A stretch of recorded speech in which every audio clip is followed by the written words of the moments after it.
Hello friends, அனைவருக்கும் வணக்கம். இன்றைக்கி என்ன வீடியோ பார்க்க போகிறீங்கன்னா, ஒரு டிஃபன் பண்ணலான் இருக்கேங்க. சூப்பரான செமையான சத்தான டிஃபன் தான். என்னன்னு பார்க்குறீங்களா? ஒரு பொங்கல் பண்ணலான் இருக்கேன். நம்ம எப்போவுமே பச்சரிசி வச்சு தான் பொங்கல் பண்ணுவோம். இன்றைக்கி பார்த்தீங்கன்னா கோதுமை ரவை வச்சு ஹெல்த்தியாக ஒரு பொங்கல் பண்ணலான் இருக்கேன். சிம்பிளானது, சீக்கிரம் செஞ்சிடலாம், ரொம்ப உடம்புக்கு நல்லது, டேஸ்டானது. வாங்க எப்படி செய்கிறதுன்னு பார்க்கலாம். முதல் இப்போ தான் என் சேனல் பார்க்குறீங்கன்னா சப்ஸ்கிரைப் பண்ணிவிட்டு வாங்க, வீடியோக்குள்ள போகலாம். இப்போ பார்த்தீங்கன்னா நான் ஒரு பாத்திரம், வடைச்சட்டியோ இல்லை குக்கரோ எடுத்துக்கோங்க. அடிக்கனமானதை எடுத்துக்கலாம். அப்புறம் நான் குக்கர்லேயே வைக்கிறதால குக்கர்லேயே வறுத்து அதுலேயே பண்ணிக்கலான்ட்டு ஒரு 1/4 டம்ளர் பாசிப்பருப்பு எடுத்து வறுத்துருக்கேங்க. அதை நல்லா வறுத்துட்டு கழுவிடலாம், சரிங்களா? வறுத்துட்டு கழுவிடலாம். வறுத்து செய்யும் போதே உங்களுக்கு டேஸ்ட்டாகவும் இருக்கும், மணமாகவும் இருக்கும். அதனால் நம்ம பாசிப்பருப்பை முதல்ல வறுத்துடலாம். அதுக்கப்புறம் அதே குக்கரில் ரவையை வறுத்துக்கலாம்.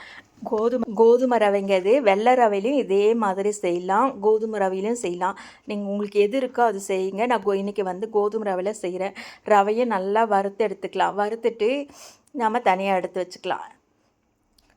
அடி பிடிக்காமல் வறுக்கணுங்க, இல்லைன்னா ஒரு மாதிரி கருகுன வாசம் வந்துடும், சரிங்களா? இதை முதல்ல வறுத்துடலாம்.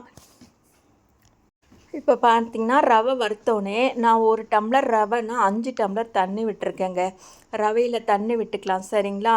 அதுக்கப்புறம் பார்த்திங்கன்னா பருப்பு கழுவிட்டு பருப்பு இதில் சேர்த்துக்கலாம். ரவையும் பருப்பையும் ஒன்றா சேர்த்துக்கலாம். மொத்தமாக நான் ஒரு 6 டம்ளர் தண்ணி விட்டுருக்கேன். தண்ணி அதிகமாக இருந்தால் தாங்க நல்லாயிருக்கும், கெட்டியாக இருந்தால் நல்லா இருக்காது. இப்போ இதுக்கு தேவையான அளவு உப்பு போட்டுக்கலாம். உப்பு போட்டுட்டு ஒரு 2 விசில் விட்டு எடுத்துக்கலாங்க. அப்போ தான் உங்களுக்கு நல்லா வெந்திருக்கும். ஏன்னா பொங்கல்ன்றப்போ உங்களுக்கு கொலன்னு தளன்னு இருக்கணும், அப்படியே ட்ரையாக இருக்கக்கூடாது, அப்போ டேஸ்ட் இருக்காது. இப்போது 2 விசில் விட்டு எடுத்துக்கலாம், சரிங்களா? விசில் விட்டோடனே பார்க்கலாம். இப்போ நல்லா விசில் விட்டு மூடி எடுத்தாச்சுங்க. நல்லா வெந்திருக்கு பார்த்தீங்களா? இந்த மாதிரி குலன்னு இருக்கணும்.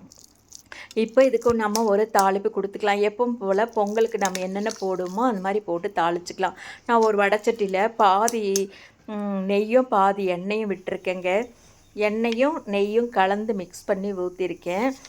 இப்போ பார்த்திங்கன்னா மிளகு, ஜீரகம் போட்டு பொரிச்சிக்கலாம். முந்திரி, நமக்கு தேவையான அளவு முந்திரி போட்டுக்கலாம். அப்புறம் பார்த்திங்கன்னா உங்களுக்கு வேணும்னா நீங்கள் பச்சை மிளகா போட்டுக்கோங்க, இஞ்சி போட்டுக்கலாம். அதுக்கப்புறம் பெருங்காயத்தூள் கொஞ்சம் போட்டுக்கலாம், கருவேப்பிலை போட்டுக்கலாம். எல்லாத்தையும் ஒன்றா போட்டு நம்ம தாளிச்சிக்கலாம். தாளிச்சிட்டு எடுத்து கொட்டினோம்னா, கொட்டிட்டு ஒரு 2 கிளறி தேங்காய் சட்னி வச்சு சாப்பிட்டோம்னா அட்டகாசமான கோதுமை ரவை பொங்கல் ரெடி ஆகிடுச்சிங்க. சாப்பிட்றதுக்கு செம்மையாக இருக்கும், ஹெல்த்துக்கும் ரொம்ப நல்லது, சரிங்களா? உங்களுக்கு வெள்ளை ரவை வேணுனாலும் இதே மாதிரி செஞ்சுக்கலாங்க. ஒரே மாதிரி பொங்கல் செய்கிறதுக்கு இந்த மாதிரி செஞ்சால் சாப்பிட்றதுக்கும் நல்லாயிருக்கும், வித்தியாசமாகவும் இருக்குங்க. அட்டகாசமான கோதுமை ரவை பொங்கல் ரெடி ஆகிடுச்சிங்க. நல்லா நெய், உங்களுக்கு நெய் வேண்டாம் அப்படின்னா வெறும் ஆயில் கூட விட்டுக்கலாங்க. நெய் பிடிக்கிறவங்க வெறும் நெய்யில் கூட செஞ்சுக்கலாங்க. அவ்வளோதாங்க, இந்த சூப்பரான வெண்பொங்கல் இல்லைங்க, கோதுமை ரவை பொங்கல் ரெடி ஆகிடுச்சிங்க. இந்த வீடியோ பிடிச்சிருந்தா லைக் பண்ணுங்கள், ஷேர் பண்ணுங்கள், என்னோடய சேனலை சப்ஸ்கிரைப் பண்ணுங்கப்பா. பாய்.